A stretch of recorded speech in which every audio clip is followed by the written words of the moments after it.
Hey guys, I'm back. Well, yeah, I am back, whatever. But I've just been making videos all afternoon, really. Anyhow, today I'm going to show you how to make this bracelet on the hook. I call it the Darn It bracelet, because apparently those little stitch thingies in, like, I don't know, socks and random stuff that's all zigzaggy is called a darn. So, I've never actually heard that term before, but that's what my mom told me. But these are the three that I made. This one's just with a solid background, right here. This one's with a gradient background, which looks good as well. And this one's with colored little darns, I guess you can call them. Little fluffy thingies. But anyhow, let's get started. Today I'm going to be making the solid version with the solid background and the solid darns. I don't suggest using like multicolored darns and a multicolored background. That would just be too busy, and I don't think it would look as good as if you just stuck with doing one section multicolored or neither. I think the solid looks pretty good. I mean, especially, yeah. This is a rather masculine bracelet, and I'm proud of myself for making a more masculine one, because people tell me my designs can be pretty girly at times.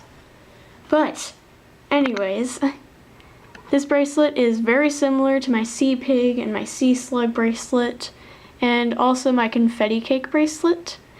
They all have the sort of dragon scale background with little extra lacy parts attached on, just like this bracelet. So if you've done any of those, this should be fairly familiar to you and easy for you to do. But anyways, I'm gonna get started. The color that I'm using for my background today is hot pink. I'm just gonna be using hot pink the whole way through. I'm going to cap it on my hook like I would normally do, and then pull another one of my background colors through this like that. And then you're going to form your first little dragon scaly segment that you're going to attach darns to. So you're going to loop one pink through this first band on your hook. Then you're going to flip this over very carefully, making sure nothing comes undone. And again, pull hot pink through the first band closest to your hook.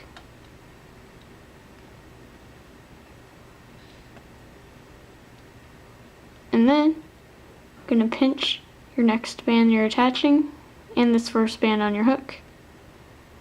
Put the new band on your hook and pull it through the middle two bands. And then put these two that you're pinching back on your hook. And now you're going to commence making the darns. So you're going to pull out 3 bands for your darns, which are these zebra bands. And what you're going to do, so you're going to put it loose on your hook and just kind of put it over this first pink right here. Pull the pink and the zebra band off so that it's kind of hanging there. Then you're going to grab your zebra band back on.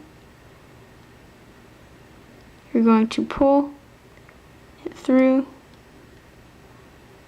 this pink that's closest to it. Put your pink back on, and then pull this zebra band back over. And just put this pink back on your hook. So now you should have this weird looking little curly do right here. And then you're going to repeat this 2 more times on this segment. So you're going to again put your zebra band over this pink, and then pull one of its ends through this next pink, put the pink back on your hook, and then pull this end of the zebra band over and put this back on.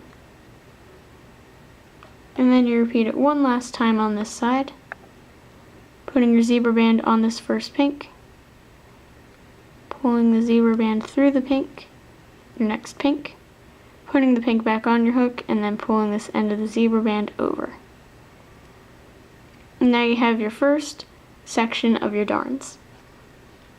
And after you finish this, you're just going to take another of your background bands. If you're doing gradient, you would switch colors right now and change to your next color. And if you're doing colored darns, you do this first band one color, this next one another, and this third one your final color. But anyways, now you're going to pull this new band through these last two bands you just finished working with. And then you're going to flip everything on your hook over and repeat the exact same thing on the other side. Make sure you put everything back on your hook when you do this. So again, I'm just going to repeat the same exact thing. You can rewind if you need further explanation. Just going to power through it right now. Do it a bit faster.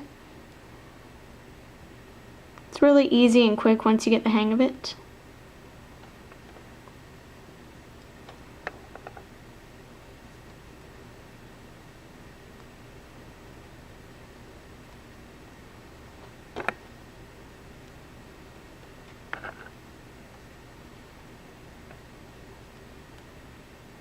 Alright.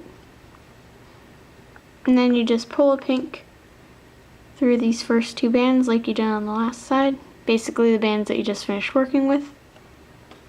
And you're going to pinch another pink and pinch this first pink on your hook. Put the new pink on your hook and pull it through these middle two bands. And then put both pinks back. And then again you're going to repeat the same process for your darns. Do 3 here, and pull through a pink band after you finish each side, and then pull a pink through the middle. And you're just going to keep repeating that process till you get to the end, and I'll show you how to clip it and finish it off. Alright, I'm back. And I've made my bracelet long enough to fit around my wrist, and it looks something like this.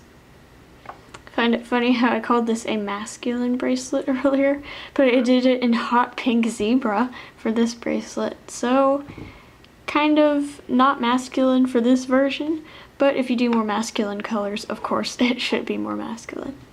But to finish it off, you have this little part on your hook where you're about to start adding on your little darns.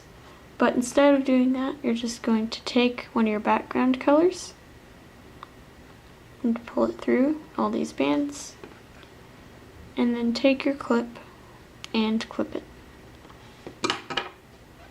And then you find the cat band on the other end of your bracelet and you clip it.